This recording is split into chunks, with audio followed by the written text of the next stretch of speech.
Well, that was some introduction. Thank you. So first, I apologise for my voice. This is, I think, what you call working in retail this time of year, gearing up for Christmas. So I was first introduced to Forward Ladies back in 2015 when I was here at this event in Manchester. At the time, my company was just more or less 6 months old. And I remember being sat here at a table and feeling really overwhelmed, undeserving, and very much with the mindset, fake it till you make it. Well, you know what? I was wrong, because every single person nominated, you deserve to be here today. As women, we do not celebrate our own success. A recent survey showed that men attribute their success to themselves, whereas women push outstanding sources. If you ask a man how he got to the top, they'd say, well, I'm awesome, obviously. If you ask a woman, she'd say, somebody helped me. I got lucky. I faked it till I made it. And as women, we have to learn to celebrate our successes along the way. I've been there and I've said it, and I've been in this room a few years ago, and I said, I winged it, I Googled it. Because maybe that was easier, or because maybe that's what I thought people wanted to hear. And I was wrong. As a woman in business, I had to learn to accept and acknowledge my success. And as a team, we had to learn to acknowledge our success along the way. And not so long ago, I was sat with my team, and we were looking through all of the goals and the targets that we'd set for last year. Some that we'd made, some that we'd smashed, as we like to say, and some that we hadn't got to. And it was Chloe who's here today who said to me, do you know what? We've actually done really, really well. And that really stuck with me, because the sad thing about that was we hadn't even acknowledged that we'd hit those goals along the way. Because what happens, which I'm sure if you can, you'll be the same, you set a goal, and as you start to achieve that goal, you've already moved on to focus on the next. And you don't stand back and celebrate that moment that you've done. So for anyone who's sat here today and you're thinking, you'll fake it till you make it, you don't deserve to be here, you absolutely do. So I ask you to enjoy this moment and own your own success, ladies. Thank you.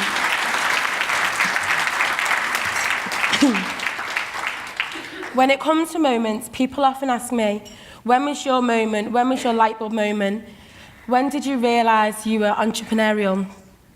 I'm not so sure that I am some days, if I'm honest, but anyway.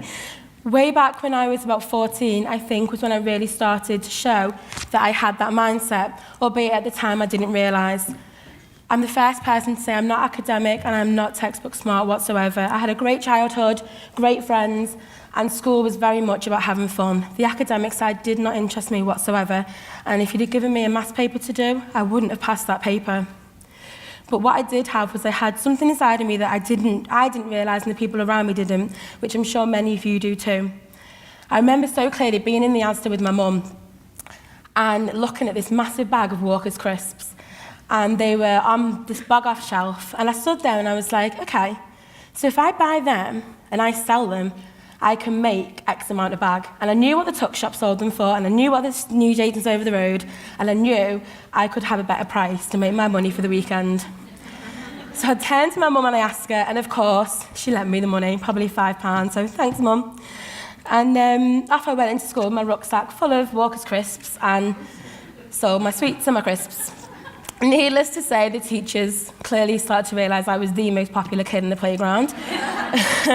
And they quickly put a stop to it. So, obviously not wanting to get beaten down, I went off and I said, Mum, we need to find something smaller. So I got drumstick lollies, because they were tiny. Took myself back into school and again, made my money for the weekend. Again, they found out. So my final part, again, not wanting to be beaten, I realised at the time fringes were all the fashion. So I could cut a fringe for £1. And the only thing I needed was a pair of scissors from the art room, and I could get away with it. So that is exactly what I did. So we had a lot of girls in school with ridiculous fringes, but I had my money, so it was okay. Moving on from that, I went on to university. I studied, I partied. I come home. I didn't have a degree. My dad probably wanted to disown me at the time, and I went off to work in a call centre. From that, I have to admit, I went into the people who call you to sell PPI. That was me. 10 years later, it was me paying it back. So I was doing that job in contracting, and it was good money, and I had a laugh, and I'd worked my way up, but you know what, it really wasn't what I wanted to do. And I knew that I had to do more than just that. I had to do more than ring people and pay back their PPI that I'd sold them. So I remember sitting with my dad one day and talking to him about this, and he just said to me, you know what, Beck, find something you love and you'll never work a day in your life. And it's one of those sayings that he said to me, and it really stuck to me. Find something you love and you'll never work a day in your life. And I couldn't find it, so I went out there and I created it. And I absolutely love it. Built the brand, put the brand products together, worked endlessly through the night with China, and put the marketing plans together, and the plan was to launch onto eBay. But eBay never happened. 3 months into launching the company, Selfridges contacted me through Instagram, asking if they could buy the stock to sell into store. At the time, I was working from what we call the dungeon. My dad had a derelict house that he'd bought to do up at some point when he had the cash to do so, and he lent me it. Of course, I had no electricity, so I had to charge my laptop before I went. And I sat there and I agreed to sign this deal to Selfridges. And I put the phone down, and I had one girl working with me at the time who did 2 days a week. And I put the phone down, and she burst out crying. I mean, she was pregnant, but still, hormones aside, she burst out crying. And she said, Beck, we haven't got the stock, what are you doing? And I said, you know what, we will get that stock to Selfridges. We'll say yes and we'll make it happen. And that is exactly what we did. And that is a saying that we still stick to in our office now every single day. No matter what challenge comes in, you say yes and you go out there and you make it happen. And with that, we've now launched into Harvey Nichols, into Bloomingdale's, into stores throughout the UK, USA, UAE, and soon to be Australia as well. Obviously, we're still learning, but I've got something really special, which all you ladies have as well. You have got women's intuition. So you need to say yes and go out there and find your way to make it happen. And that is our mantra.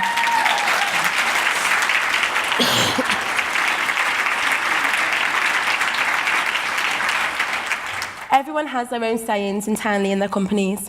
And the CEO of Facebook, Sheryl Sandberg, recently shared a story that I wanted to share with you today. Sheryl was in a meeting with some top CEOs over in an office in New York. She walked into the meeting, and along walked in one of the male CEOs and 2 other females by his side. They chose to sit at the side chair. She asked them to come and sit at the table. She couldn't understand why they chose to sit at the side chair. The reason they did this, she didn't know. But I ask everyone today, we have to sit at the table. As women, we cannot sit on the side. We have to take our seat. It's our chair to take. So we need to teach our colleagues, your daughters, the next generations, that we have a duty to teach them to sit at the table, and it's okay to do so. So if you're working in a corporate company, if you're building your brand, sit at the table. For me, success is whatever you choose it to be. Some women maybe choose a business, a promotion, a pay rise. I'm really privileged in that I get to go into schools and talk with children, with teenagers just like ours. And I get to talk to these kids about their successes, because every single person has their own idea of their success inside of them. Whether it be a business, a mum, or simply getting up and facing the day, because for some people that is a challenge.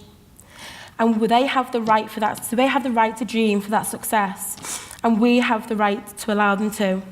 And when I talk to the kids, I always go back to 3 points for them.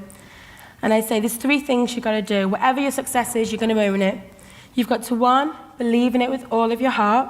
2, believe that you and your ability are enough to make it happen. And 3, just work crazy hard and do 24/7 till you get to where you want to be. And I honestly believe that you can do exactly that. For me, my proudest achievement today is my team of strong, committed, focused, and amazing women. And that's not just because one is somewhere in the room. They support me, they believe in me, and they help me, and they've pushed me to what they like to call come out. And what I mean by that is, I said earlier that I came here and I faked it till I made it. And I was wrong. I had earned my position, but I was hiding behind the brand because that was easier than being the front face, because that's scary. Because maybe the pressures of society had taught me that it was scary, taught me that you should hide away, that you're not enough for it. And my team pushed me to come out. So if you're here and in your mind you're faking it till you make it, you need to stop and embrace your successes. And Forward Ladies is an incredible community. Being here today, all of you have got the opportunity to make contacts, to make friends. I was here and we were lucky enough to pick up an award, to go on and meet judges and to go further through to the finals and pick up further awards. But what I really won that day wasn't the award, it was the community. What I won was the community will be rooting for me and for my successors. 2 years later, this community still supports me. This is what Forward Ladies does, and that is its magic. It doesn't end today, it's a constant. So regardless if you pick up your awards today or you don't, take this opportunity and join the community and build relationships, because having people in your corner really, really helps. And they are great people to have in your corner. So just before I finish, I'd like to share a quote with you today, because I love a quote. And it's a quote that somebody sent me very early on when I was ready to launch the company. And as anyone does, you have those questions. What if I don't do it? What if I'm not good enough? What if it flops? And this quote stuck with me, and it's something that I still go back to now on days when you have those questions in your mind. And it says, what if I fall? Oh, but darling, what if you fly? And this is your time to fly. So good luck, everybody, and enjoy the afternoon. Thank you.